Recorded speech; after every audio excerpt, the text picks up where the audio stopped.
Assalomu alaykum qiziqlar. Kecha olgan tonalkam Charlotte Tilbury'ni ishlatsangiz обязательно yuzingizda bez effekt ko'rsating, qanaqa yuzingizda turadi deb so'ragan qizlar uchun mana men bugun Charlotte'ni tonalkasini ishlatdim.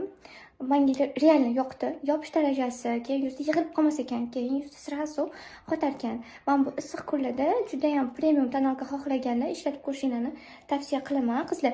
Men butimga highlighter ishlatganman. Bo'tga. Atak bu tonalka matoviy.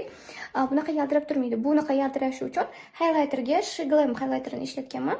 Albatta foydalanib ko'ringlar. Bir xil misol men glow effekt yaxshi ko'raman, lekin tonalkada matoviy ishlataman har doim. Highlighter обязательно ishlataman, chunki highlighter makiyajingizni shunaqa chiroyli ko'rsatadi. O'sha uchun sizlarga maslahatim, albatta foydalanib ko'ringlar. Mana shu ikkita narsani make-upimda ishlatganman. Lekin juda ham chiroyli turibdi. Tarim. Tonalkani 5 soatdan keyingi holatda. Kelgida yig'ilmagan, yaltirab ketmagan. Agar sizlarga men qanaqa make-up qilganim qiziq bo'lsa, men Instagramga yoki bo'lmasam Telegram kanalimga qo'yaman.